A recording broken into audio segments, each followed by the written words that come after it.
Esta mujer es la madre de la humanidad, la Eva genética de la que todos descendemos. Vivió hace 150.000 años en el este de África, y todos los hombres y mujeres de la Tierra tienen parentesco con ella.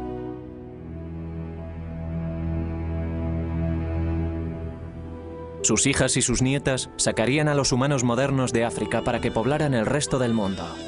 El viaje más increíble e importante que realizaría la humanidad.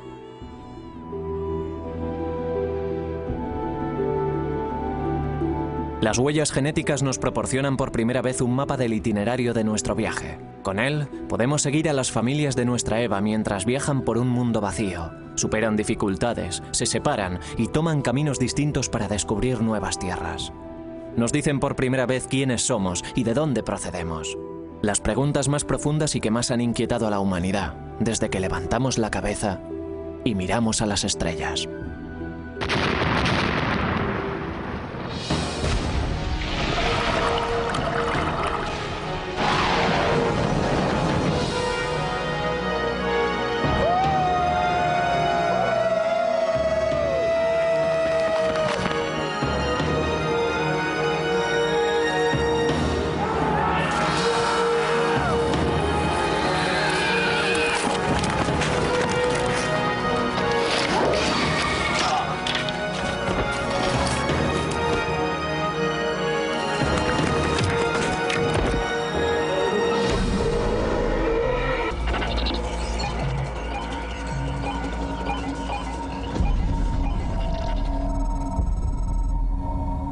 Esta nueva ciencia ha abierto brecha.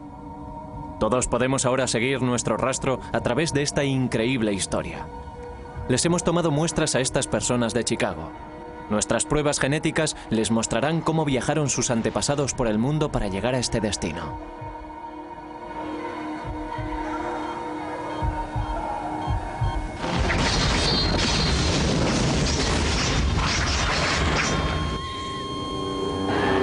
El origen del hombre.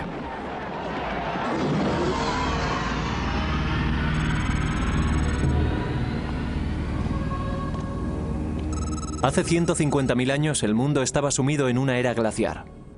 Los casquetes polares avanzan. El nivel del mar desciende 120 metros. El norte de África es un inmenso desierto con pequeñas islas de verdor. En esas islas hay pequeños grupos de personas.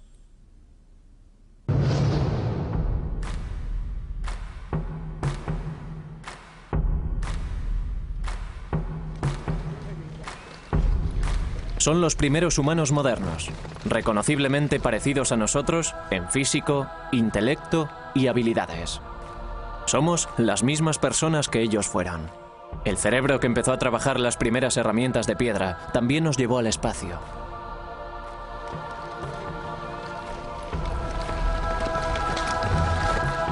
Son cazadores-recolectores que viven en grupos muy diseminados, que todos los años recorren grandes distancias, refugiándose donde pueden, recogiendo semillas y frutas.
Hace 150.000 años la caza era la clave de la supervivencia. Eso explica muchas cosas sobre el modo en el que evolucionó la raza humana. Para la caza hacen falta unas ideas y una planificación esmeradas. Hacía falta una cooperación que exigía mayor inteligencia y una mayor capacidad para la comunicación. Los alimentos se compartían en el campamento, con lo que se lograba una unidad incluso mayor en el grupo. Nuestros antepasados llevaron una vida compleja y sofisticada, culturalmente distinta a la nuestra, pero con una capacidad total para el pensamiento abstracto y las necesidades familiares.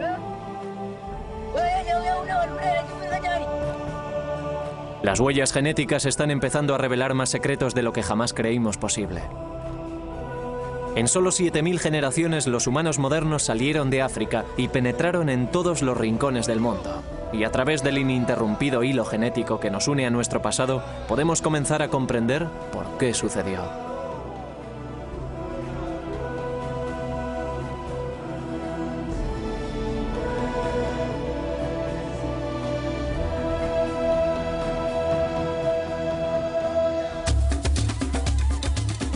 Los arqueólogos pueden contarnos con asombroso detalle cómo vivían los humanos modernos.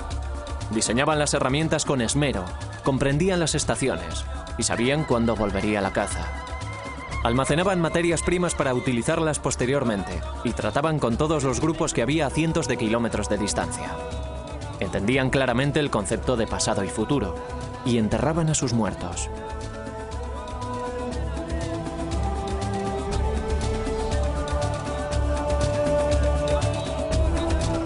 Todo esto lo sabemos por la arqueología, por las piedras y huesos de las excavaciones realizadas en el este de África, continuamente ocupada durante miles de años. Pero para comprender quiénes somos y de dónde procedemos, tenemos que observar nuestra herencia genética.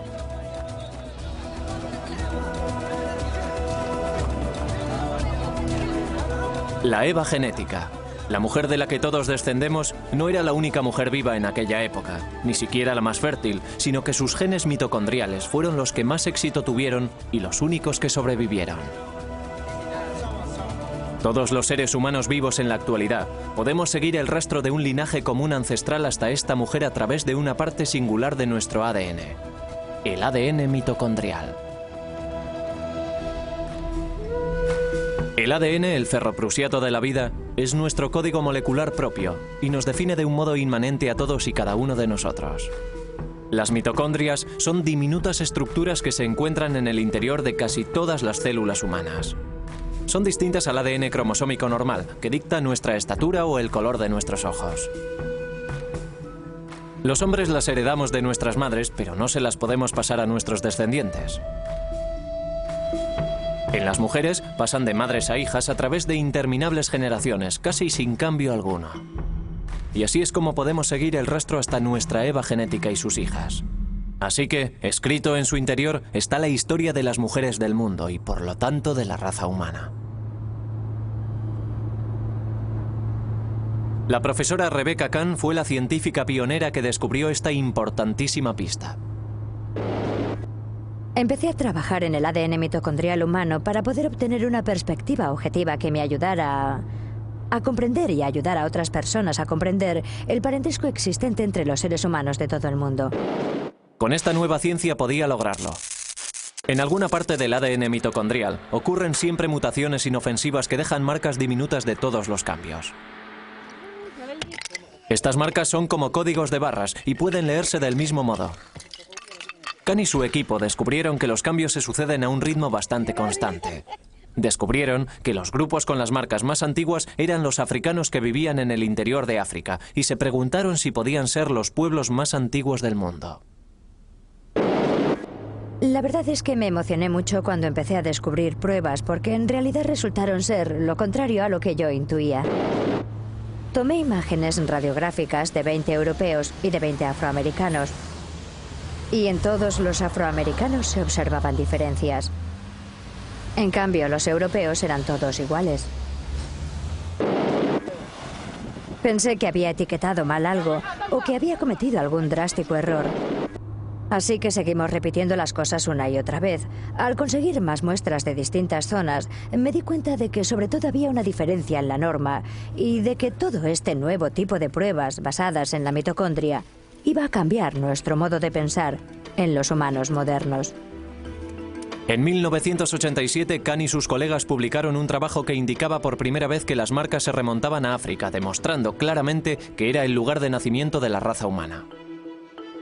Un hombre de una tribu de Nueva Guinea, un barman parisino, una maestra americana, un labrador de Polinesia. Era improbable que entre ellos existiese un parentesco, pero estaban relacionados a través de una mujer negra que existió hace 150.000 años. Sus descubrimientos causaron sensación. ¿La respuesta de la gente? Bueno, la respuesta de la gente fue asombrosa. El público estaba realmente interesado en ciertos aspectos del tema y también con cierta tendencia a malinterpretar los datos por la terminología utilizada para describir a esa mujer, a la Eva africana. En realidad la gente creía que se referían a la bíblica, a una sola mujer de la Biblia judeocristiana, la mujer de Adán. Su trabajo consiste en reescribir la historia humana. A través de él sabemos que las primeras mutaciones tuvieron lugar en África, hace quizás 150.000 años, y le pertenecen a nuestra Eva genética. El profesor Christopher Stringer, un eminente paleoantropólogo británico, participó en la datación de los cráneos humanos modernos más antiguos.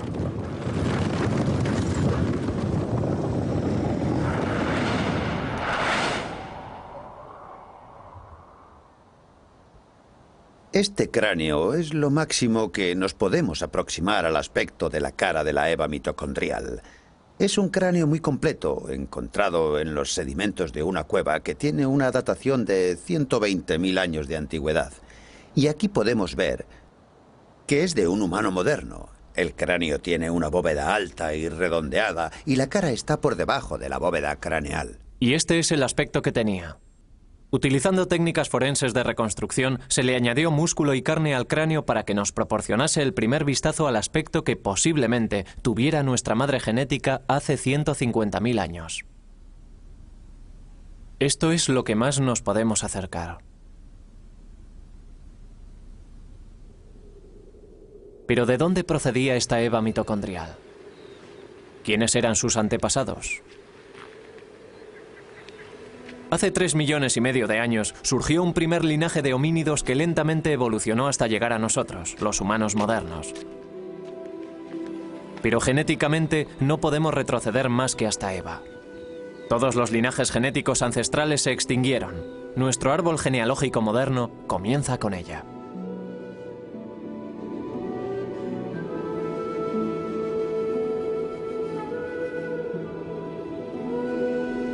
África es el lugar de origen de todas las diversas especies humanas que poblaron este planeta.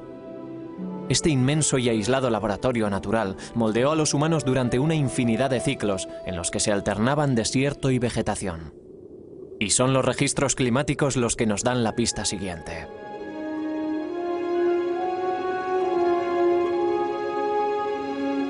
Los humanos modernos emprendieron muchas veces la larga caminata de salida de África, asentándose en distintas partes del Viejo Mundo, pero no sobrevivieron.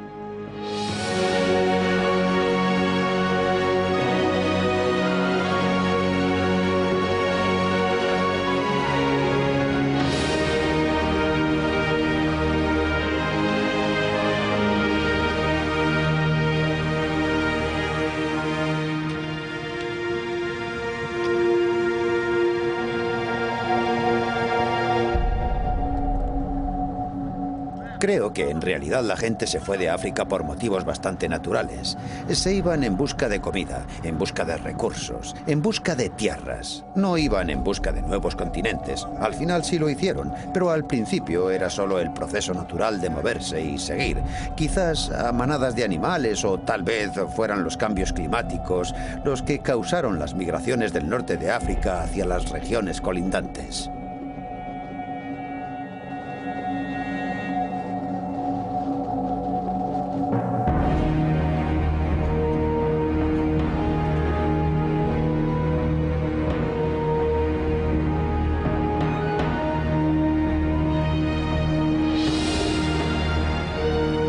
La lucha contra el ciclo de sequía e inundaciones fue la causa de que los cazadores-recolectores tuvieran que recorrer miles de kilómetros.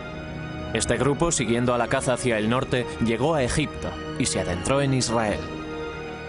Pero en el mundo moderno no hay rastro alguno de sus genes.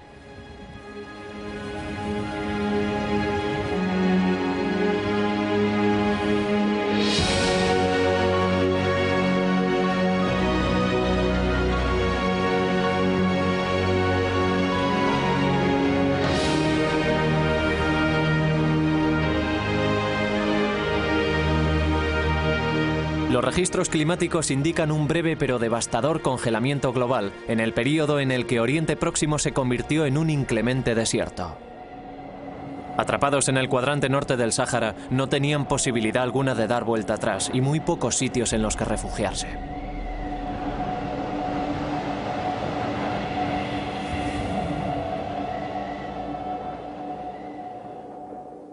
No sobrevivieron ni ellos ni ninguno de su linaje. Fallecieron durante una intensa sequía hace unos 110.000 años. Sus huesos fueron descubiertos en las cuevas de Kafse, próximas a Nazaret, en Galilea, en 1933. 13 frágiles esqueletos. Uno de una mujer con un diminuto bebé a sus pies. Cuando se desenterraron estos huesos eran el esqueleto humano moderno y completo más antiguo de cuantos se habían encontrado. Los numerosos esqueletos que han sido encontrados en cuevas de Israel en las excavaciones de Kafse y Skul demuestran que ya había humanos fuera de África hace más de 100.000 años. Es posible que aquellos humanos modernos hubieran salido por el corredor del Nilo a través del Sinaí, adentrándose en Oriente Próximo, pero parece que no pasaron de allí. Tardarían 40.000 años en volver a intentarlo. Hace 80.000 años el mundo volvía a enfriarse. Una vez más avanzaban los casquetes polares secando las tierras. La vida se hizo mucho más difícil. A la vez que se secaba África, también lo hacía el agua potable. Los registros oceánicos nos muestran que el nivel del mar descendió drásticamente cuando el agua del mundo quedó atrapada en forma de hielo. Al dirigirse la caza hacia el norte, nuestros cazadores-recolectores se vieron obligados a convertirse en pescadores.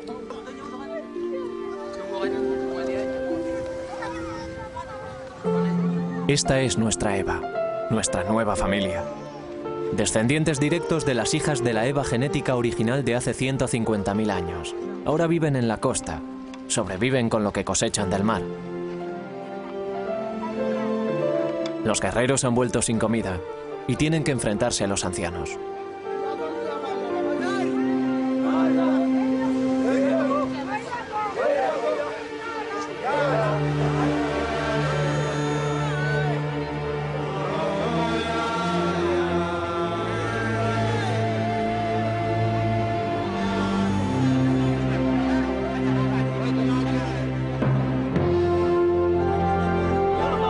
Nuestra supervivencia ha estado siempre a merced del clima. Cuando los tiempos eran buenos podíamos llegar más lejos. Un radio mayor significaba más comida. Pero la edad del hielo congeló el mundo y los desiertos se echaron encima, obligando a nuestros grupos a quedarse en territorios más pequeños, amontonados contra la costa.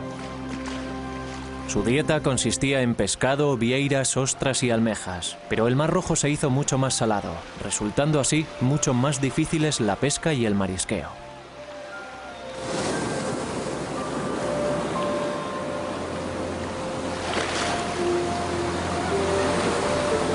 Hasta hace poco, había muy pocas pruebas de que nuestros antepasados hubiesen ocupado las zonas costeras del este de África o de que hubiesen explotado los recursos marinos cerca del litoral.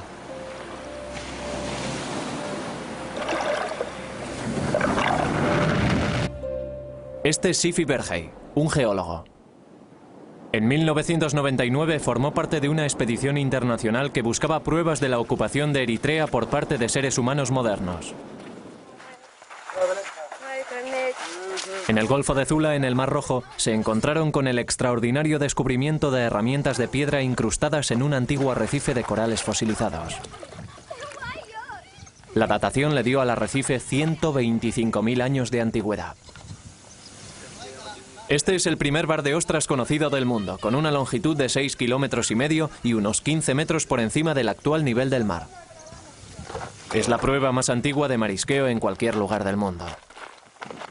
Enterrados en él hay herramientas humanas junto con conchas fosilizadas de ostras, almejas y vieiras.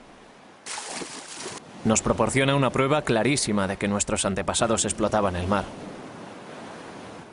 Esta es la unidad en la que entre los distintos estratos hay una capa en la base de grandes conchas, de ostras y moluscos, y es bastante horizontal. Y esta es la plataforma sobre la que el hombre moderno caminaba y tiraba sus herramientas de piedra y algunas de las conchas de los moluscos que comían. Esta es un hacha de mano con un borde afilado y algunas de las conchas que cayeron de esta capa estratificada. Y utilizaban el hacha para romper las conchas y comer los moluscos. Y luego, una vez habían terminado, tiraban el hacha y las conchas y se dirigían al lugar siguiente. Pero esto no es lo más importante, ya que no se puede datar, sino lo que uno encuentra in situ, que es lo que le convierte en algo de tanta importancia. Si pueden ver esto, se trata de una herramienta obsidiana. La utilizaban para romper algunas de las ostras que ven aquí incrustadas. No se ve totalmente cerrada porque la golpearon y se comieron lo que había en su interior. Y estas son algunas de las importantes herramientas de piedra que fueron descubiertas.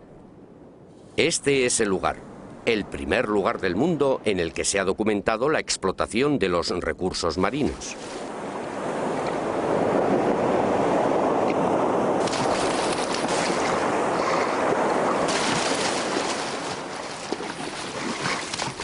Los restos de estas conchas son además una pista vital sobre los motivos por los que nuestros antepasados realizaron la larga travesía para salir de África. Con una dieta constante de alimentos marinos es posible que hubiesen sobrevivido más niños, pero su creciente número haría que la demanda de alimentos fuese aún más irremediable. Los campamentos como este acogerían solo a unos centenares. En un momento dado, solo había 10.000 humanos modernos vivos en todo el mundo. Éramos una especie en peligro de extinción, como lo son hoy los grandes simios.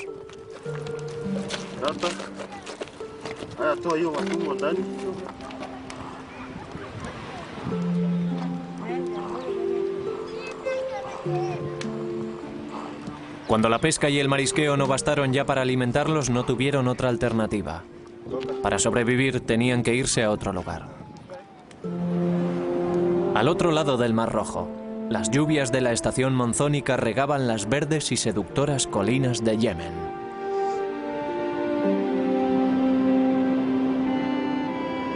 Los científicos siempre pensaron que nuestros antepasados habían migrado de África muchas veces, grupo tras grupo, y se cree que siempre fueron hacia el norte, vía Egipto y el Israel moderno. Pero el rastro del ADN nos cuenta una historia distinta. El profesor Stephen Oppenheimer es una de las autoridades más prominentes en investigaciones genéticas sobre el seguimiento del ADN. Trabajando conjuntamente con el árbol genético y los ciclos climáticos prehistóricos, fue el primero en tener la extraordinaria idea de que nuestros antepasados salieron de África por una única ruta del sur. Esta playa está en la vertiente occidental del Mar Rojo, en el lado africano. Al otro lado podemos ver las colinas de Yemen. Creo que fue por aquí por donde cruzaron nuestros antepasados durante la primera etapa de su viaje hacia el resto del mundo. Los pescadores de la localidad conocen estos estrechos por el nombre de Puertas de la Desgracia, por las feroces y terribles corrientes que los atraviesan. Pero hace 80.000 años el nivel del mar estaba 45 metros más abajo. Como resultado, aparecieron varias islas y arrecifes que permitieron que nuestros antepasados cruzaran hasta Yemen como si fueran estriberones. El hombre, o los primates a él emparentados, tenía que salir de África finalmente. Pero los cambios climáticos determinaron el momento y la ruta. Azuzados por el hambre, por un hábitat esquilmado y tal vez por los primeros atisbos de la inquieta curiosidad humana por las tierras de enfrente, nuestro preciado grupo de humanos modernos se dispuso a viajar.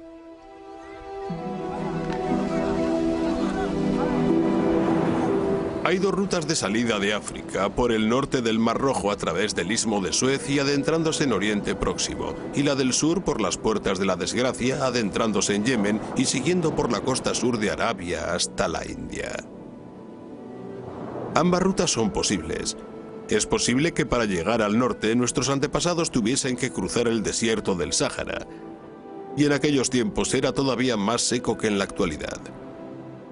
Aquí en el sur lo único que tenían que hacer era cruzar este estrecho tramo de agua. Solo hay 16 kilómetros hasta Yemen. Así que esta era una región a la que podían venir con confianza. Creo que esta playa jugó un papel muy importante en la historia humana, ya que creo que este es el lugar por el que nuestros antepasados cruzaron desde África a Yemen, dando el primer paso de su viaje hacia el resto del mundo. Y este es el único lugar por el que podían salir con éxito de África.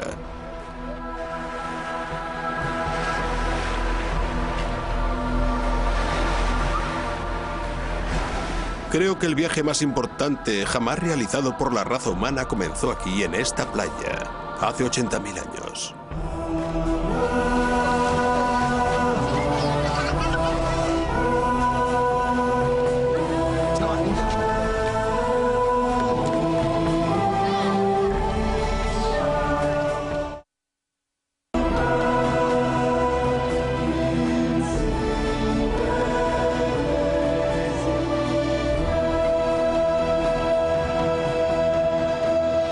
Un pequeño grupo de gente, un éxodo, el acontecimiento más importante para la población del mundo. No se trata de una simple y penosa caminata por los bancos de arena, sino de una lucha épica para sobrevivir, no solo para ellos, sino para el resto de la humanidad.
Aquellos que sobrevivieron a la travesía, los que no sucumbieron a los peligros de las puertas de la desgracia, llegaron a una tierra virgen.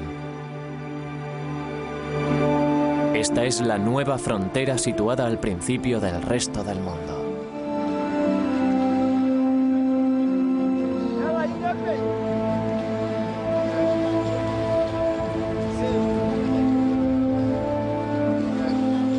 Las playas de Yemen estaban en la orilla de un mundo casi vacío. Nuestro grupo estaba formado por los primeros humanos modernos, los primeros de su especie en salir de África, en sobrevivir en este lugar en aquel momento. El grupo se encontraba solo en la orilla del Nuevo Mundo. Al llegar a Yemen, la vida debió ser un poco mejor para el grupo de migrantes. Para empezar, el marisqueo en el Golfo de Adén tenía que ser mucho mejor que en el Mar Rojo. Al contrario de las resecas y saladas playas que habían abandonado, Yemen era verde y fértil, con abundante agua dulce, caza y sombreados oasis. Un refugio seguro para que se asentase en él una familia. Es probable que fuera un grupo pequeño, tal vez con un máximo de unas 250 personas. Estarían diseminadas en unidades familiares de 5 a 20 individuos, pero colaborando con los otros grupos de la población. Cualquier número inferior a 200 hubiera sido inviable. No habrían podido superar las epidemias ni la hambruna. Sabemos que Eva y sus hijas se encontraban entre los supervivientes, ya que de ellas descendemos todos los humanos del mundo fuera de África. La nueva ciencia de seguimiento ha abierto brecha.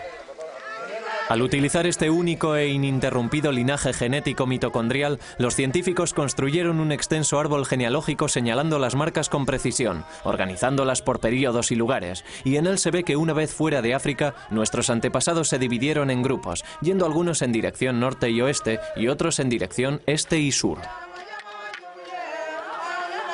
Una vez hubieron abandonado África y Yemen, tomaron caminos distintos para no volver a verse nunca.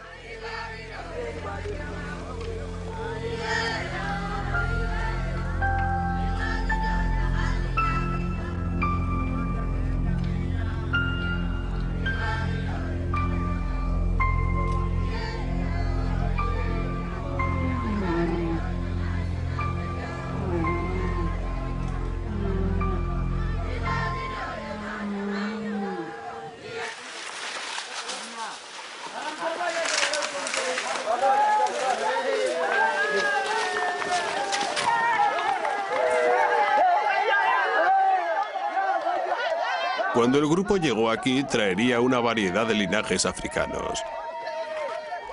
En un grupo de 250 personas, al menos había unos 5 o 6 linajes distintos. Pero si esa población se hubiese quedado aislada, al cabo de 1000 años, los linajes se habrían reducido más y más. El número total de la población habría permanecido inalterable. Es como una aldea galesa, una aldea en la montaña o una aldea italiana en las que tras varias generaciones todo el mundo tiene el mismo apellido. Este proceso de reducción de linajes se llama desviación y tiene lugar en todas las comunidades pequeñas y aisladas. Cuanto menor y más aislado sea el grupo, antes se reducirá a uno el linaje de ADN mitocondrial. No a una persona, ni siquiera a un grupo, sino a un linaje de ADN mitocondrial. Algunas mujeres no tienen hijas, algunas hijas no sobreviven, y así al final solo queda un linaje. Totalmente aislados, solo pueden procrear dentro del grupo. El mapa genético indica que harían falta 1000 años para que el linaje mitocondrial quedara reducido a uno. Un linaje genético compartido por todas las personas no africanas en todos los sitios y durante toda la historia.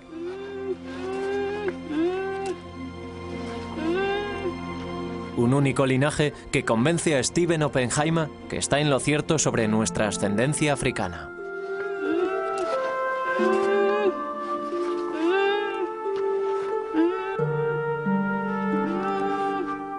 Creo que las implicaciones de un solo éxodo de África son enormes.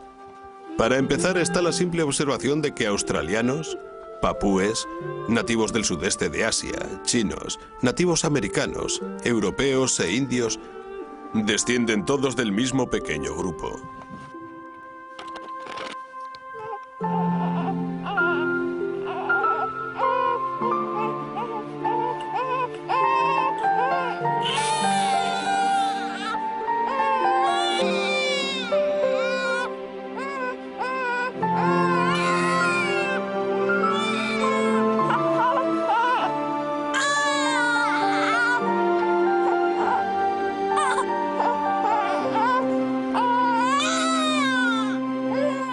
Eso significa que este pequeño grupo se diversificó enormemente durante los 80.000 últimos años, creando poblaciones totalmente diferentes físicamente en distintas partes del mundo y que se adaptaron física y culturalmente a los nuevos entornos que encontraron y exploraron.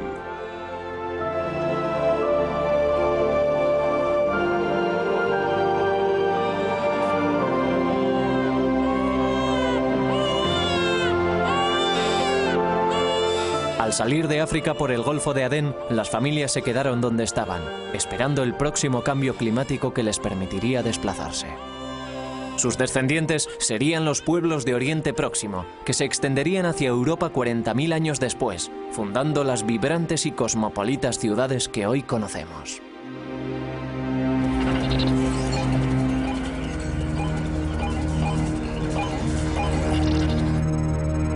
Otros siguieron adelante, más allá del Golfo, avanzando hacia el este, mariscando a lo largo de la costa del Océano Índico, buscando lugares cálidos y apacibles en los que detenerse. 6000 años después de haber alcanzado las playas de Yemen, nuestros ancestros habrían llegado comiendo hasta Malasia.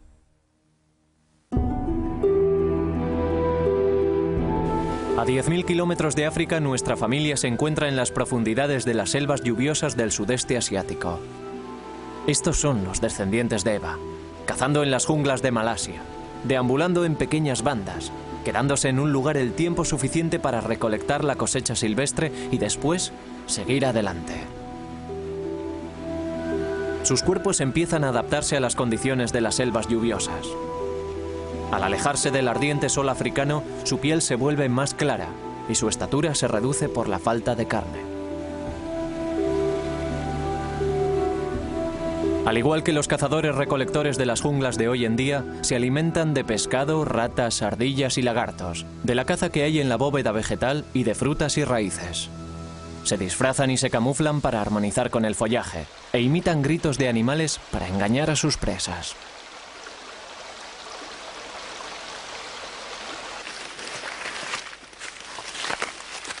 Comparten su vida en la selva con serpientes venenosas, cobras, pitones y animales depredadores. Entre su salida de África y su llegada a Australia, hay pocas pruebas arqueológicas claras de la presencia de humanos modernos y de su asombrosa migración. Ni cráneos, ni esqueletos, ni tumbas. El nivel del mar era más bajo. Así que lo que nuestra familia hubiese dejado tras de sí durante su viaje por el litoral ha sido reclamado por este. El rastro genético es lo único que tenemos. Y solo al llegar a Malasia aparecen nuevas pruebas para llenar los espacios vacíos.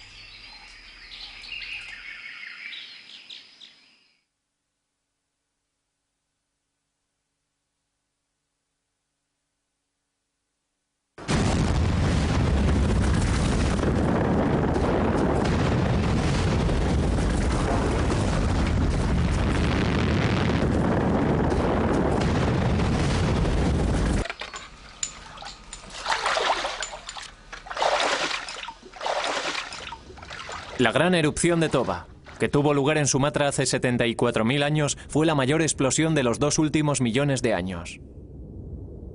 La nube turbia alcanzó una altura de 40 kilómetros y sumió una buena parte del mundo en 6 años de invierno volcánico.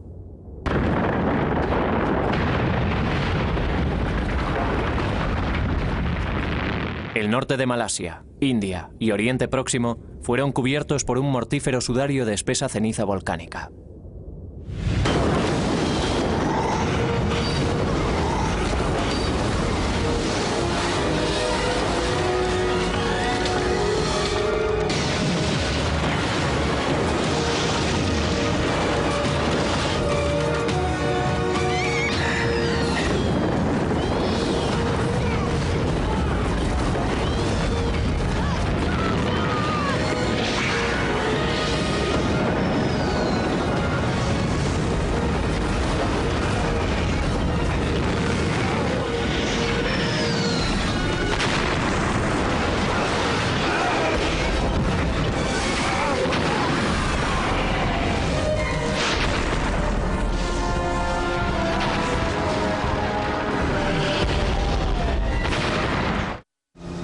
La gran explosión de Toba, la más destructiva de los 2 últimos millones de años, nos proporciona pruebas positivas del viaje de nuestra familia.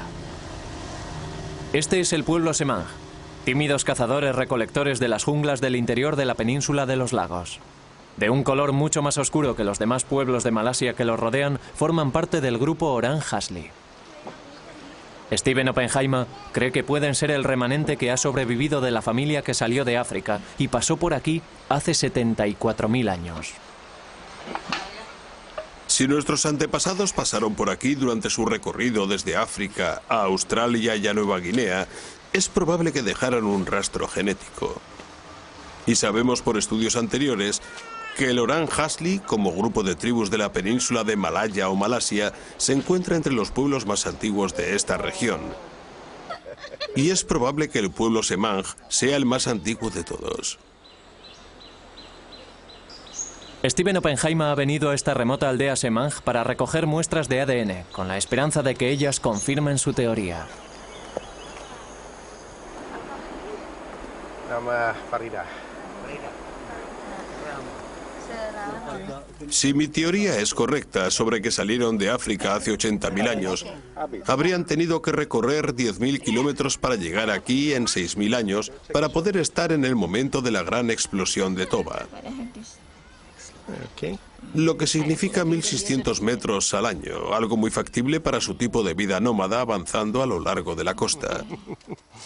Para determinar si pertenecían a aquel grupo que salió de África o no, tenemos que examinar su linaje genético, y el ADN mitocondrial en particular nos dirá si descienden directamente de las dos hijas de Eva que tuvieron su origen justo al salir de África o no. Si tienen sus propios y únicos linajes, nos indicará que han estado aislados desde entonces, hace 70 u 80.000 años, y que han evolucionado completamente solos. O si, por otra parte, descubrimos que sus linajes descienden de pueblos posteriores, como el australiano o el papú. De nuevo, nuestro seguimiento genético nos ayudará a saber si es o no es ese el caso. El análisis genético puede demostrar que los Semán son una raza antigua, pero no nos puede decir con exactitud cuándo llegaron aquí. Tenemos que buscar otras pruebas para darle validez a esta teoría. Estas toscas herramientas fueron encontradas en un valle boscoso llamado Kota Tampan, cerca de Penang. En zonas contiguas hay yacimientos con el mismo tipo de herramientas. Lo que hace que estas sean particularmente interesantes es que están incrustadas en una capa de ceniza de Toba, con una datación de 74.000 años de antigüedad. La profesora Suraina Najik estaba buscando el antiguo cauce de un río cuando se encontró con el yacimiento de Kota Tampan. Lo que había encontrado la profesora Najik era un taller de herramientas de piedra al que se le pudo hacer una datación exacta de 74.000 años de antigüedad.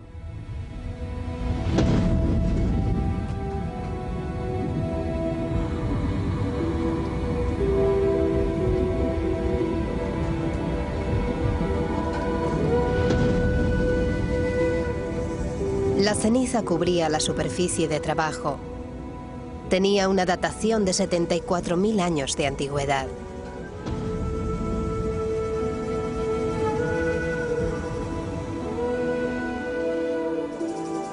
Esto es un martillo de piedra que utilizaban, y ya ven que resulta muy cómodo asirlo con la mano. Y este es el canto que utilizaban. Esto es un hacha. Y es de un tipo de hachas que, digamos, abundan mucho en Asia y en el sudeste asiático. Lo que buscaban era el ángulo del borde. El ángulo del borde tenía que ser apropiado y el borde tenía que ser agudo. Esto se utilizaba para trabajos pesados. Es pesada, tiene un borde afilado y probablemente la empleasen para talar árboles. Najik estaba convencida de que las dejaron allí unos hombres modernos. Kota Tampan también nos reveló a unos hombres que tenían una mente compleja. Toda su tecnología nos revela una mente racional, sistemática y organizada. La mente del Homo sapiens.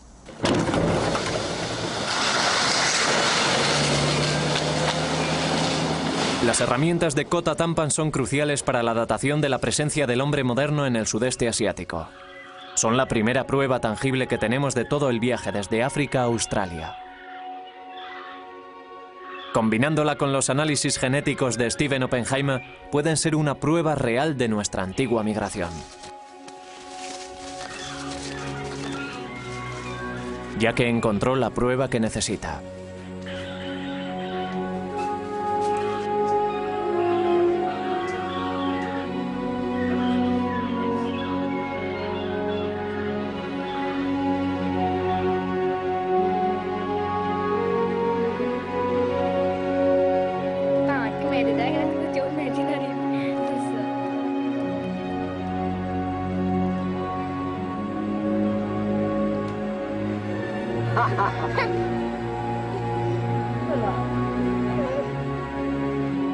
Por primera vez, la arqueología y la genética nos dan la misma respuesta en este punto crucial de nuestro viaje.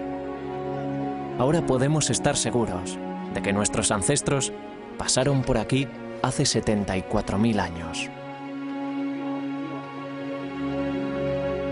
Los resultados son muy emocionantes. Los Oranjashli, el grupo Semang de aquí, tienen un único linaje genético propio que sugiere que pudieron estar en aquel primer viaje por las playas hace 75.000 años. Tienen un único linaje propio que proviene de las dos primeras hijas de Eva fuera de África. Y lo hemos seguido hasta aquí, y no lo comparten con ningún otro pueblo del sudeste asiático. En aquella época el nivel del mar estaba 48 metros más abajo. La mayor parte de las islas del sudeste asiático estaban unidas en la singular masa de tierra del continente Sunda. Los supervivientes del invierno volcánico de Toba llevarían nuestro viaje genético a su gran etapa siguiente, el desconocido continente de Australia.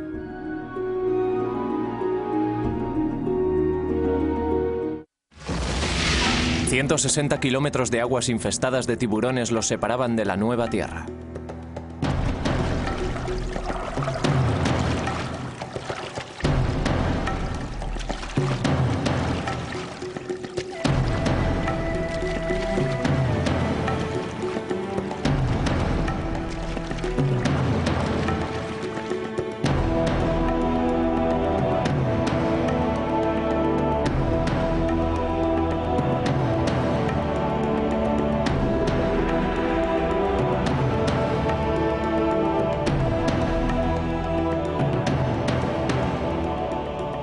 Este es el segundo gran éxodo de la migración de la humanidad por el mundo.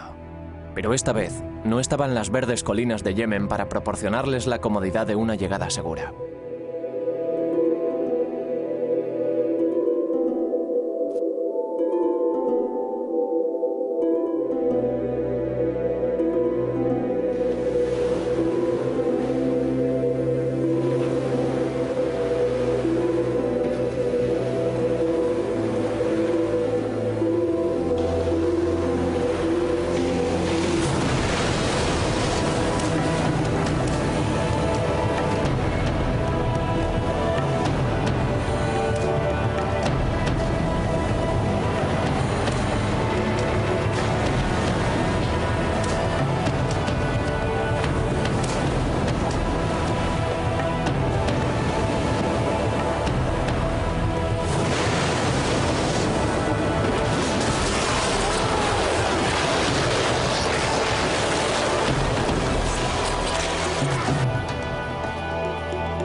¿Por qué lo arriesgaron todo en una aventura tan peligrosa sin saber siquiera si al final encontrarían tierra?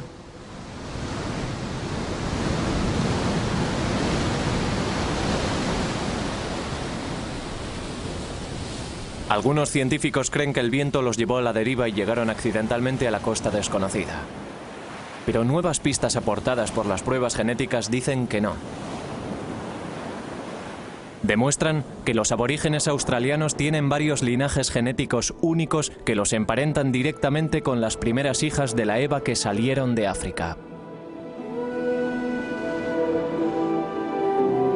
Tantos linajes portados por tantas mujeres, y llegando en un espacio de tiempo tan breve, sugieren una intención deliberada y no una llegada accidental en balsa. El primer grupo llegó hace 70.000 años. Lo siguieron más grupos durante los 5.000 años siguientes, todos ellos descendientes de la Eva que salió de África. Estas fueron las primeras personas que caminaron por este vasto y vacío continente. Nadie los molestaría durante miles de años.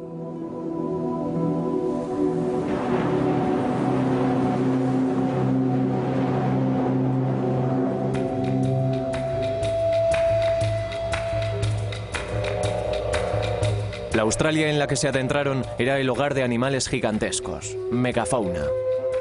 Canguros de 3 metros de estatura y tortugas tan grandes como coches. Uno era el Geniornis, un ave gigantesca incapaz de volar. Las pinturas rupestres de las cuevas de este mundo desaparecido tienen una datación de 61.000 años de antigüedad. Pero de repente, 10.000 años después, aquel fantástico animal y toda la megafauna se habían extinguido. No hubo alteraciones climáticas, no hay grandes yacimientos de matanzas que nos indique un exceso de caza. Pero los humanos cambiamos el mundo en cualquier lugar en el que nos encontremos. La repentina extinción es una prueba de su presencia.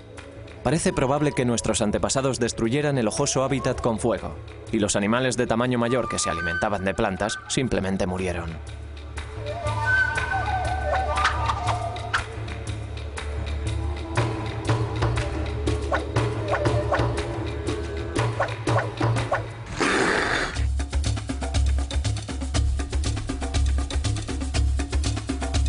Pero no todo el mundo acepta la teoría de una única salida de África. Este lecho seco de un lago es uno de los lugares en los que la teoría puede venirse abajo, a pesar de la coincidencia arqueológica y genética en Malasia durante nuestro seguimiento. Este cráneo del hombre de Mungo III es la pieza clave del rompecabezas. Cuando lo encontraron, la datación de la tierra que lo envolvía fue de 62.000 años de antigüedad. Cuando se analizó el ADN de los huesos, su ADN, algo que causó sensación, no coincidió con ningún otro de cualquier parte del mundo.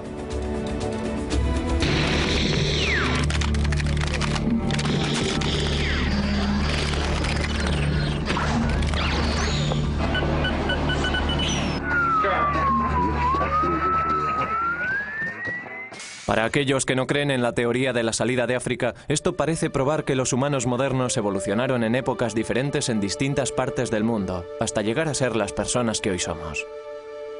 Pero otros científicos, como el profesor Chris Stringer, tienen dudas.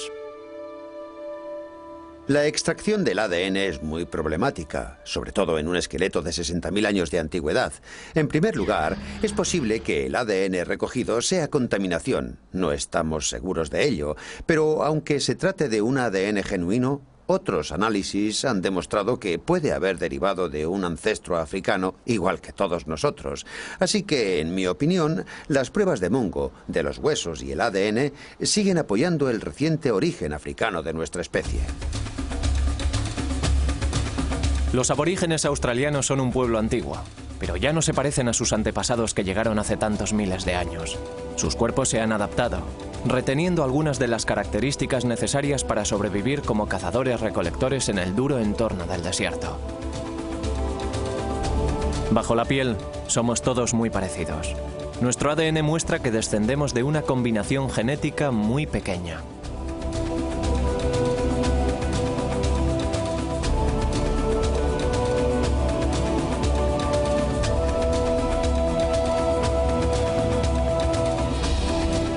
Si observamos el ADN de todos, australianos, africanos, europeos, descubrimos que al comparar el ADN mitocondrial de todos nosotros, aparecen menos variaciones, aunque hay series que se han diseminado por todo el mundo, aparecen menos variaciones en nuestro ADN mitocondrial de las que encontraríamos dentro de un pequeño grupo de chimpancés, orangutanes o gorilas.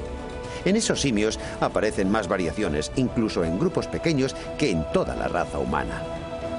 Pero si todas las personas del mundo descendemos de una combinación tan pequeña de genes, ¿por qué tenemos un aspecto tan diferente? La selección natural y la adaptación al entorno son los factores más importantes. La selección sexual es crucial. El clima impone la forma corporal.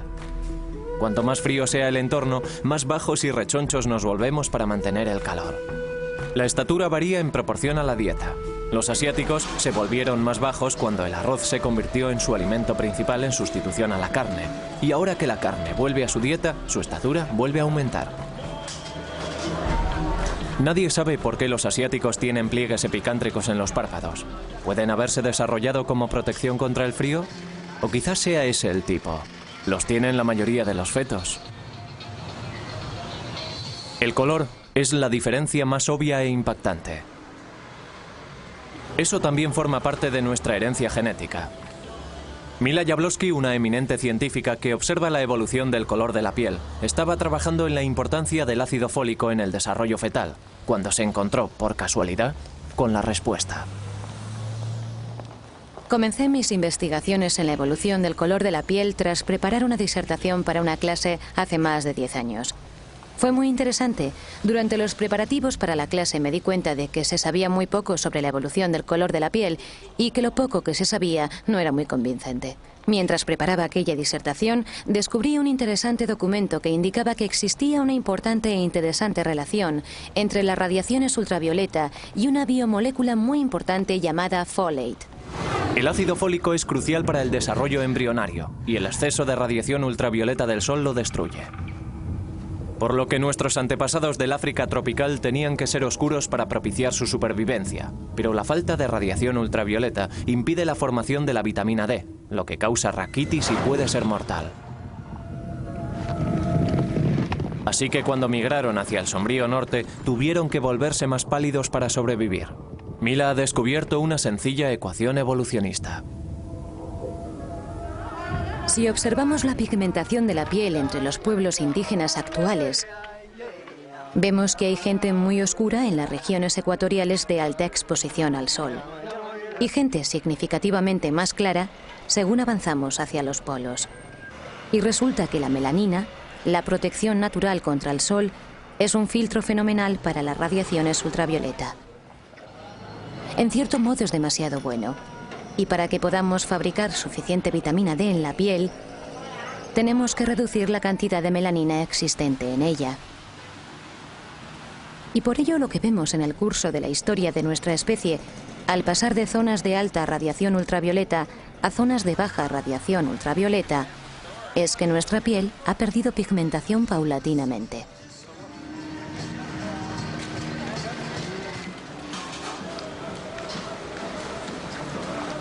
Según sus cálculos, hacen falta 20.000 años para pasar del negro al blanco. Lo único que marca el color de las personas son unas minúsculas diferencias genéticas establecidas hace mucho tiempo. En 50.000 años, la raza humana se ha extendido por la mayor parte del mundo oriental, desde África a la India, a Asia y cruzando el mar hasta Australia. Durante la mayor parte de ese tiempo, el mundo estuvo inmerso en una feroz edad de hielo. Grandes mantos de hielo cubrieron una buena parte del hemisferio superior, secando los mares y agrandando los desiertos. Pero el clima estaba empezando a cambiar y podían emprenderse nuevos viajes.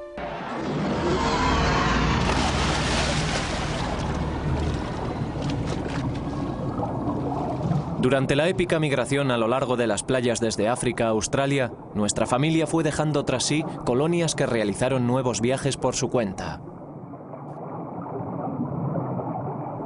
Un grupo se abrió camino a través de Asia, adentrándose en China y rebasando sus confines. Otro se dirigió al norte desde la India, llegando hasta las vastas estepas asiáticas tras dejar atrás el Himalaya. Y otro se quedó aquí, en el Golfo Arábigo.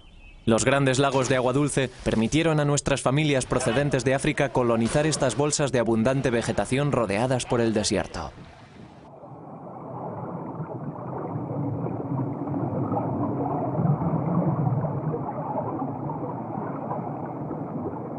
Esta zona estuvo ocupada continuamente durante 30.000 años. Sus huesos y artefactos quedaron sumergidos al ascender el nivel del mar.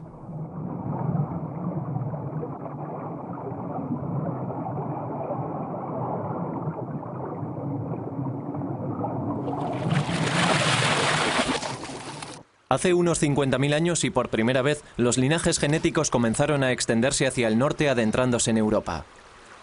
Pero el período ha sido siempre un enigma. Si los humanos modernos pudieron llegar a Australia hace 70.000 años, ¿por qué no llegaron a Europa hasta hace 50.000 años? Es un viaje mucho más corto. Stephen Oppenheimer cree tener la respuesta. Creo que la respuesta es que se vieron obstaculizados. No pudieron llegar a Oriente Próximo, a Israel y al Líbano porque en medio había un gran desierto. El desierto formado por el de Arabia Saudita y el de Siria. Y hasta hace 50.000 años era absolutamente infranqueable.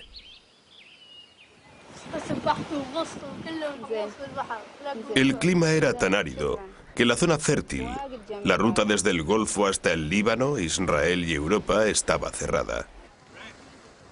Después, hace 50.000 años, hubo una repentina mejoría del tiempo.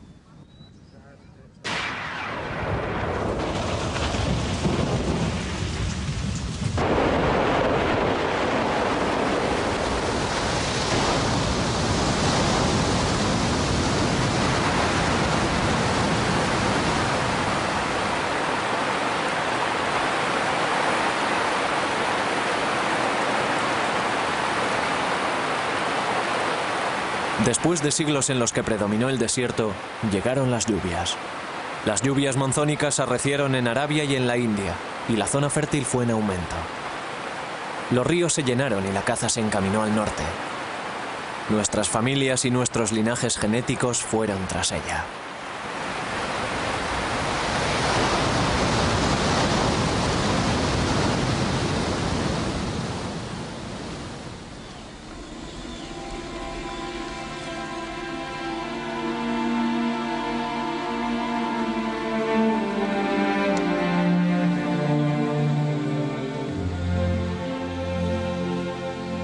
Desde el Golfo Pérsico emprendieron el camino a pie hacia el norte, por el interior de la zona fértil, siguiendo los ríos entre los montes Zagros y el desierto sirio.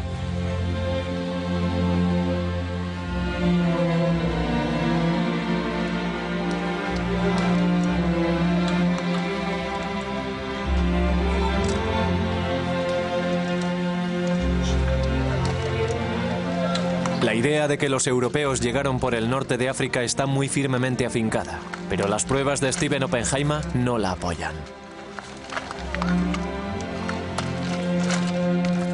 Las pruebas genéticas no apoyan eso en absoluto.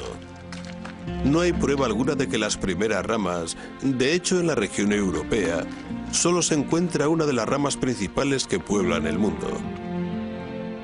Por supuesto, esto hace que se tambaleen algunas opiniones establecidas sobre el origen de los europeos y nos obliga a tener en cuenta el hecho de que los europeos pueden descender de aquella única familia que salió de África por la ruta del sur.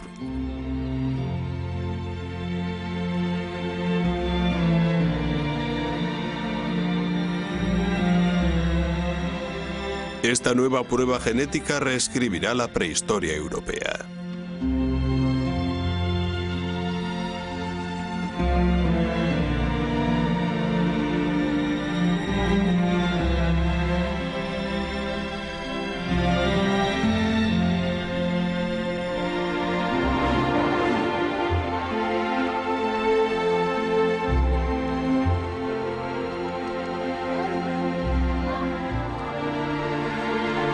Estas familias fundaron las primeras colonias prósperas en Oriente Próximo, Siria e Irán. La tierra que se encuentra entre los ríos Tigris y Éufrates, dos grandes ríos que fluyen de las tierras altas de Turquía, en el norte hasta el Golfo.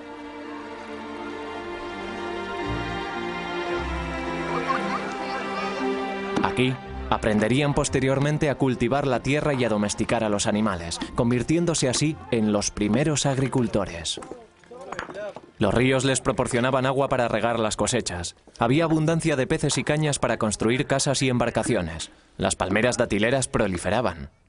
Miles de siglos después, sus descendientes construirían las primeras estructuras de piedra que luego se convertirían en las ciudades de Mesopotamia, Uruk y Sumera en el sur, y las ciudades amuralladas de Babilonia y Jericó. Habíamos dado los primeros pasos hacia las grandes civilizaciones que desarrollarían la escritura, el arte de la guerra y fundarían los grandes imperios. Todo ello partiendo directamente del grupo genético que migró de África hace 80.000 años.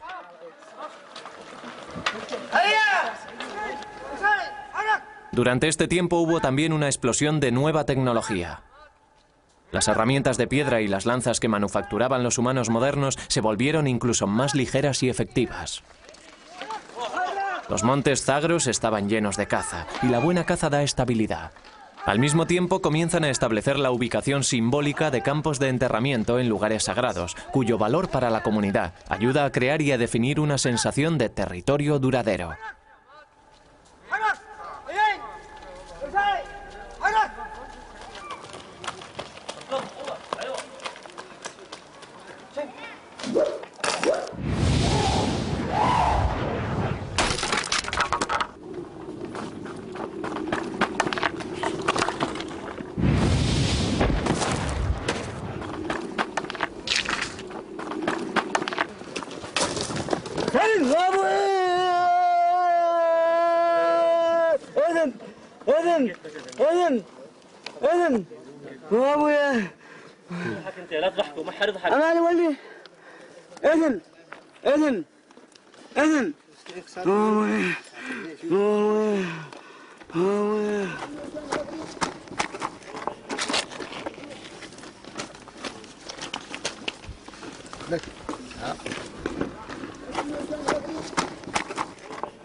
En una localidad del Líbano se ha descubierto la sepultura de un niño de 12 años, con una datación de 44.000 años de antigüedad. Tiene el cráneo fracturado.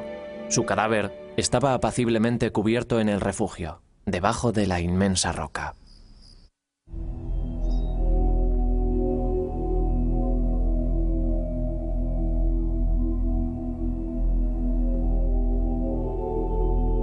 Desde estos puntos las familias se dispersaron rápidamente por el Mediterráneo, al sur a lo largo de la costa de Siria hasta el norte de África, al norte a través de Turquía, atravesando los Balcanes y adentrándose en Europa.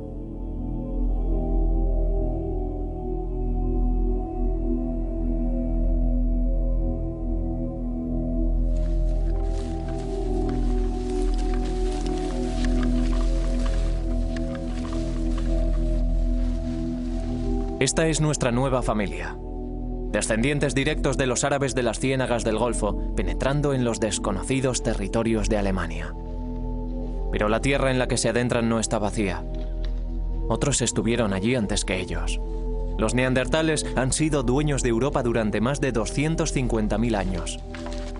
En 1856, en el Valle de Neander, en Alemania, unos canteros estaban extrayendo lodo de un lugar que acababan de volar, cuando descubrieron unas costillas, parte de una pelvis y huesos de los brazos y los hombros de un animal grande parecido a un ser humano, y pensaron que era el esqueleto de un oso. Posteriormente, los científicos creyeron que se trataba de un antiguo salvaje del norte que había aterrado a los ejércitos romanos. El profesor Chris Stringer es un experto en neandertales y su mundo. Estas personas fueron conocidas como neandertales. Se convirtieron en el centro de un debate sobre la evolución humana, sobre si era posible que aquellas personas fueran nuestros antepasados o si representaban una extraña derivación de la evolución humana. Aquí tengo un cráneo más completo que el que encontraron en el Valle de Neander, en Alemania. Este fue hallado a principios del siglo pasado en Francia y nos muestra muy bien el aspecto de la cara y la cabeza de los neandertales. Hay un marcado arco superciliar por encima de las cuencas de los ojos. La cara es muy alargada y tiene una enorme nariz. No hay mentón en la mandíbula inferior. Y ahora pensamos que es posible que los neandertales estuvieran adaptados al frío. Evolucionaron en Europa durante miles de años en condiciones más frías que las actuales. Y eso les modeló el físico. Eran bajos y rechonchos, de constitución muy fuerte. Y esta nariz podía ser parte de un mecanismo para inhalar aire frío y seco. Los neandertales fueron frecuentemente considerados unos brutos de pocas luces, pero no lo eran. Eran totalmente humanos. Su cerebro era tan grande como el nuestro. Creo que los neandertales eran una especie distinta a la nuestra. Una especie muy próxima a la nuestra. Una especie hermana. Una especie con la que compartíamos antepasados hace solo medio millón de años, tal vez. Así que, en ese sentido, los neandertales eran totalmente humanos. Estaban 10 veces más próximos a nosotros que los chimpancés. Si se mezclaron con los humanos modernos, sus genes se han extinguido. No hay indicios de su presencia en nuestro mundo.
Al cabo de 10.000 años, los neandertales estaban ya extinguidos. Los humanos modernos borraron todo rastro de sus rivales y ocuparon el espacio que dejaron. El motivo de su desaparición no está claro. Vivieron al lado del hombre moderno durante miles de años, pero es probable que al final los neandertales no pudieran adaptarse lo bastante rápidamente al nuevo mundo y a sus nuevos e ingeniosos rivales. Los neandertales utilizaban el cuerpo para intervenir en la naturaleza. Los modernos humanos utilizaban el cerebro.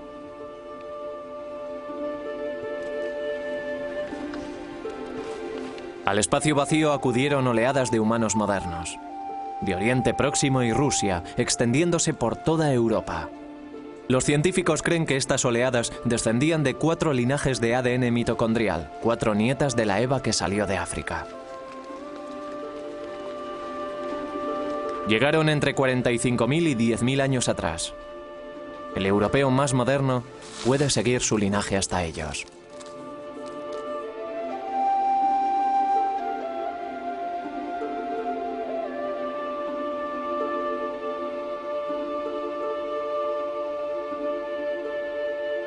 La tecnología de los neandertales casi no había cambiado en más de 200.000 años. Tan pronto llegaron los humanos modernos, apareció de repente una gran variedad de herramientas diferentes, así como ornamentos. Los arqueólogos consideran estos ornamentos como una marca definitoria de los humanos modernos y el primer interés por los ornamentos en 5 millones de años de evolución. Aquí tengo un ejemplo.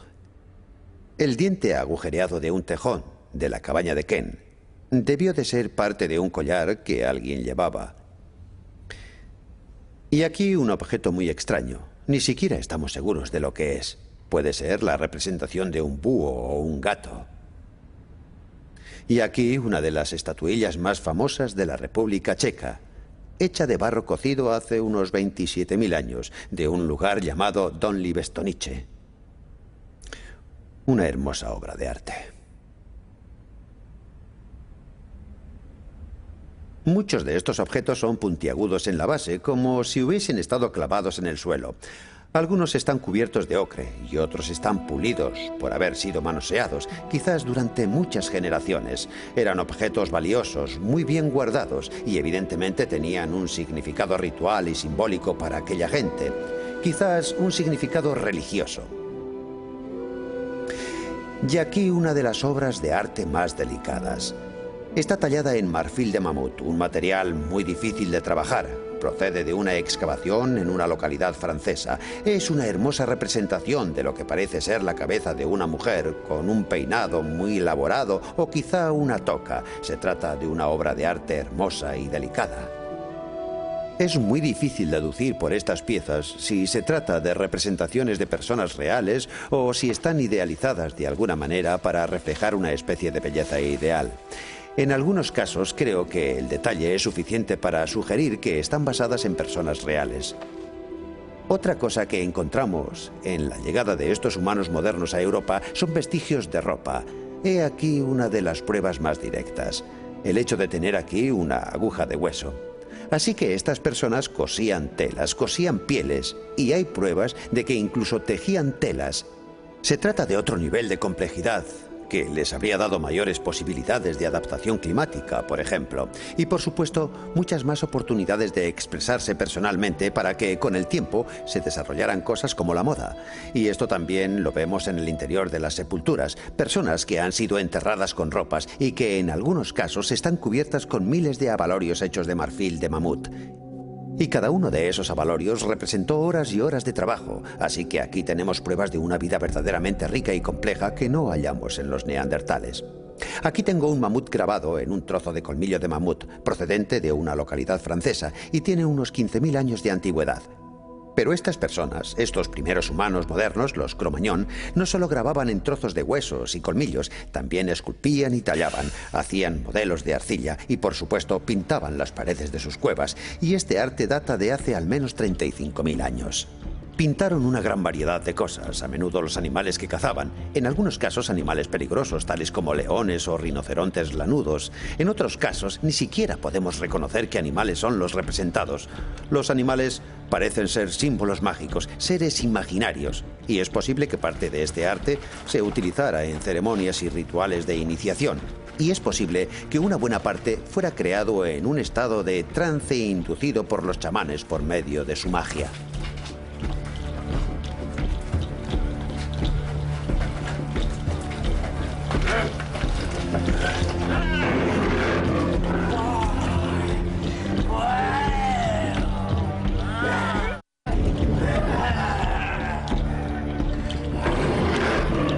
Los humanos modernos hemos llegado tan lejos como podíamos llegar en el continente europeo.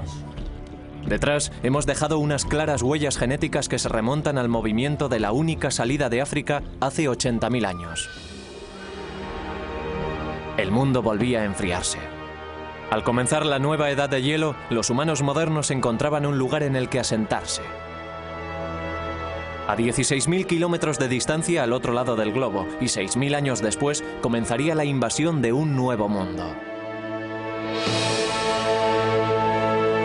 Nuestro linaje genético se ha extendido ya en todas direcciones a partir de una raíz salida de África, y la última frontera de América nos hace ir ahora caminando hacia el norte desde la India, el sudeste de Asia y China. Y hacia el este desde las estepas mongoles de Siberia, convergiendo en el estrecho de Bering, la frágil lengua de tierra que une Asia con América.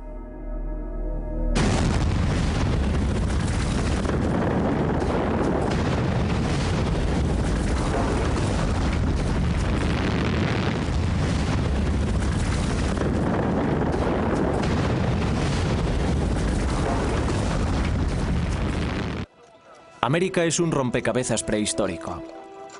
Durante mucho tiempo los arqueólogos insistieron en que nadie había llegado a América hasta hace 15.000 años. Pero la nueva información conseguida por el seguimiento genético del ADN dice que nuestros antepasados cruzaron el estrecho de Bering entre 25.000 y 20.000 años atrás. Este es el último de los grandes viajes para poblar el mundo. Y todos los linajes genéticos nos llevan a una meta. Estos son los primeros americanos.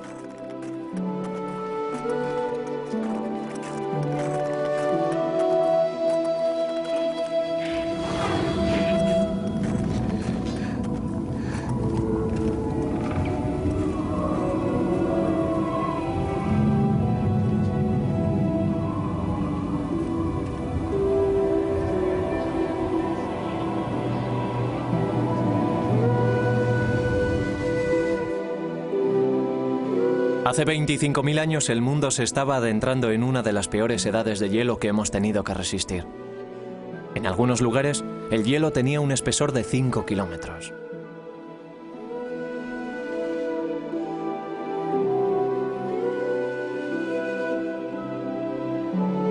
Pero si el hielo avanza, este es el último paso posible antes de que el hielo cierre el estrecho de Bering y la entrada a Alaska y el resto de Norteamérica. Tardaría otros 8.000 años en volver a abrirse. El motivo por el que sabemos que los primeros americanos llegaron hace unos 20.000 años es el hecho de que sabemos qué tipos de fundación trajeron consigo, qué tipos de fundación mitocondrial trajeron consigo de Asia. En Asia tenemos tipos similares a los tipos americanos y por lo tanto sabemos cuáles entraron en América en contraposición a aquellos derivados de la llegada a América. Como promedio, los fundadores han acumulado una mutación en América, y como sabemos que el ratio de mutación de nuestro sistema genético, la mitocondria, es de una mutación cada 20.000 años, sabemos que los tipos de fundación han estado evolucionando en América durante 20.000 años y que debe de haber sido entonces cuando llegaron. En Norteamérica, el gran manto de hielo laurentiano cubrió las llanuras centrales destruyendo todo lo que encontró a su paso y obligando a nuestros emigrantes a descender por la costa oeste hasta Sudamérica. Según retrocedía el hielo, se fueron extendiendo por la tierra liberada. Hay pruebas de un asentamiento en un refugio pétreo, en el río Ohio, en Pensilvania, llamado Meadowcroft. Meadowcroft es muy importante para la historia americana porque tiene una datación de 16.000 años de antigüedad y es por lo tanto uno de los primeros asentamientos americanos acreditados por las autoridades. Y casa estupendamente con nuestros cálculos genéticos, ya que tuvieron que llegar varios miles de años antes para poder llegar a Meadowcroft. El Dr. James Adebayo dirigió al equipo de científicos que excavó el refugio.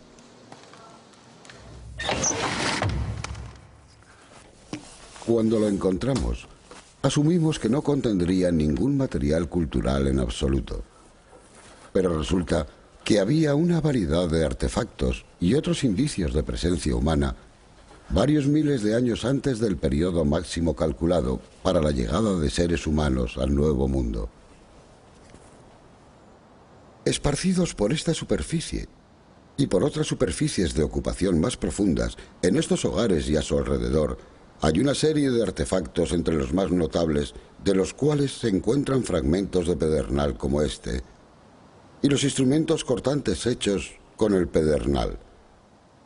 Lo que es único en estas piezas es que no solo no son manufacturados en su mayor parte por los grupos de indios del Paleolítico en las Américas, sino que tienen un notable parecido con los instrumentos cortantes de pedernal del norte de China, que tienen unos 28 o 29.000 años de antigüedad. De hecho, copias de este material podrían mezclarse con las colecciones del norte de China y no podrían distinguirse unas de otras. Lo que nos sugieren las pruebas de Meadowcroft, junto con los datos que están surgiendo de una serie de excavaciones en otros puntos de Norteamérica, es que no hubo una sola migración de seres humanos al Nuevo Mundo, como se postuló recientemente durante las 2 últimas décadas, sino una serie de pulsaciones o emanaciones. Así que ahora se han establecido múltiples entradas como patrón para la migración americana. Estos primeros colonos portaban muchos linajes genéticos diferentes. Procedían de Siberia, China, Asia Central, de Malasia incluso, y de Japón. En 1996, el esqueleto conocido como el hombre de Kennewick fue descubierto cerca del río Columbia, en el estado de Washington. Cuando se lo llevaron a Gene Shatters, el antropólogo forense creyó al principio que se trataba de los restos de un pionero del siglo XIX. Se quedó asombrado cuando la datación con carbono 14 reveló que tenía 9.500 años de antigüedad. Era el esqueleto más antiguo jamás encontrado en Norteamérica. Pero lo que realmente intrigaba a Shatters era que, a pesar de su antigüedad, el hombre de Kennewick no se parecía a los nativos americanos modernos. Su cráneo era caucásico, no mongoloide, y la reconstrucción de su cara mostraba una clara similitud con los Ainus que vivían en el norte de Japón. El hombre de Kennewick era un individuo extremadamente golpeado. Tenía múltiples costillas rotas, tenía una herida en el brazo izquierdo, otra en el cráneo, tenía artritis en el cuello, en las rodillas y en los codos. Había llevado una vida muy agitada. Pero lo más distintivo que había en él, la herida más interesante desde el punto de vista forense, es que tenía una punta de lanza incrustada en la pelvis. De hecho, eso fue lo que nos llevó a hacer una datación de los huesos. Lo único que se ve es una pequeña ventana ovoide a cada lado del hueso, pero al hacerle un escanograma podemos ver que hay una hoja serrada de 5 centímetros de largo por 2,5 de ancho ahí incrustada.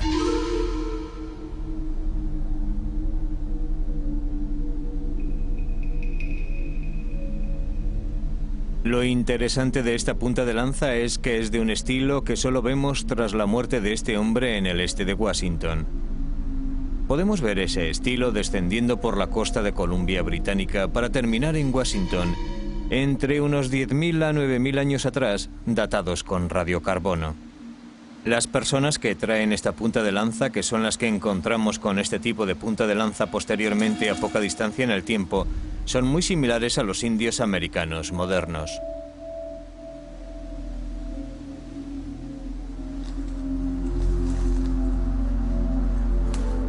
Los cráneos de los indios americanos podrían perderse fácilmente entre una multitud. Así que lo que parece es que llega una nueva población con características del nordeste de Siberia y empieza a sustituir a los inmigrantes de la primera llegada.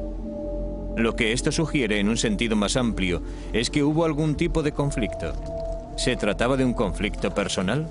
¿Se había enfurecido alguien con él por algún tema sin importancia? ¿O se trataba de hecho de una disputa por el territorio entre poblaciones rivales que acaban de entrar en contacto? El hecho de que suceda en el momento de la llegada de las nuevas poblaciones, el hecho de que el hombre de Kenwick tenga un aspecto distinto a las poblaciones recién llegadas, no sugiere que se trata de una disputa por el territorio.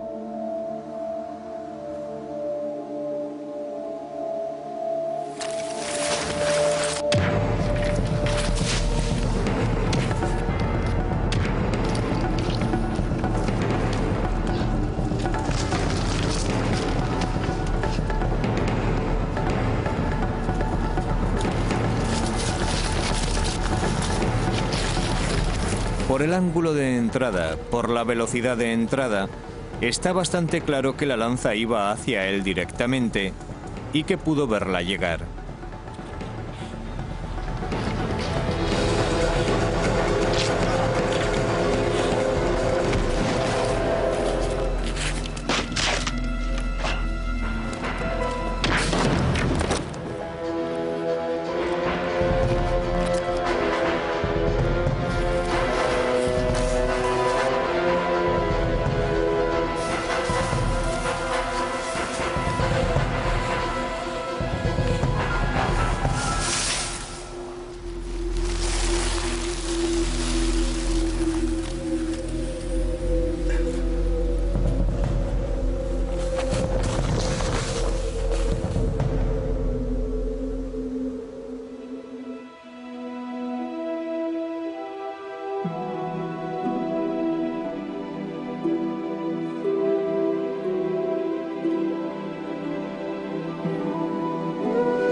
El profesor Shatters cree que el hombre de Kenwick falleció por hipotermia y ahogamiento. Desde la muerte del hombre de Kenwick, las poblaciones de humanos modernos han pasado de miles a millones. Hemos avanzado de cazadores-recolectores primitivos a agricultores y comerciantes, a habitar en pueblos y ciudades, y de dominios tribales a imperios. En 5000 generaciones hemos llegado al mundo moderno que hoy conocemos.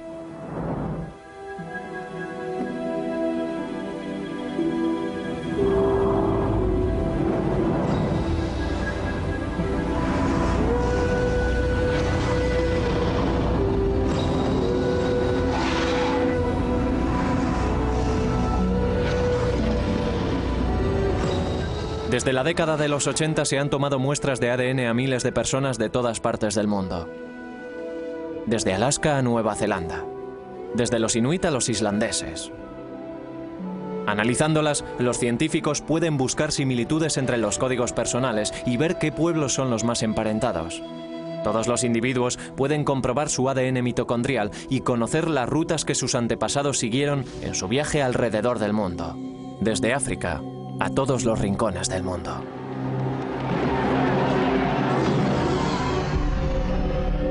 En Chicago tomamos muestras a 5 personas que están elaborando su árbol mitocondrial.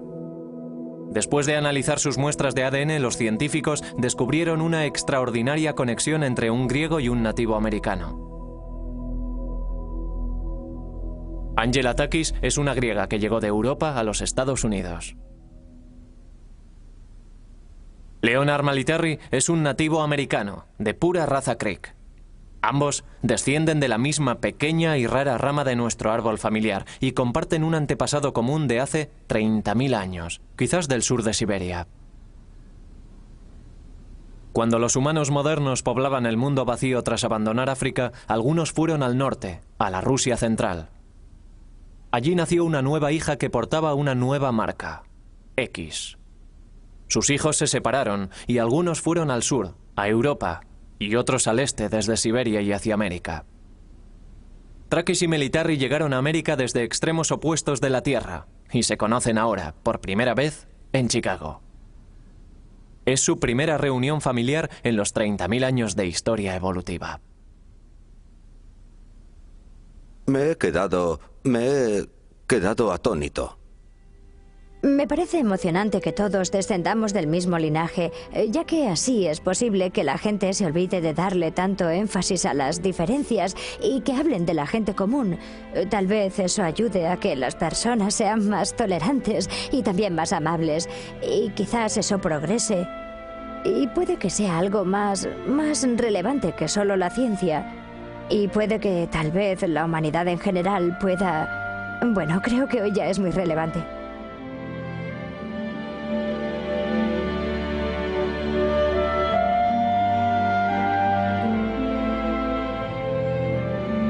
Hace 80.000 años, un pequeño grupo de humanos modernos se enfrentó a los terrores del Mar Rojo y abandonó África para siempre. Se llevaron consigo el futuro del mundo. 10.000 años después, habían penetrado en todos los rincones de este. El viaje más importante e increíble que hemos realizado jamás. Por primera vez sabemos quiénes son. Sabemos de dónde procedemos. Sabemos que somos las mismas personas que nuestros inquietos e inquisitivos antepasados.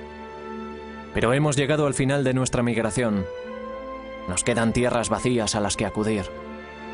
La ciencia nos dice que una cadena ininterrumpida nos une a nuestro pasado, y entre nosotros.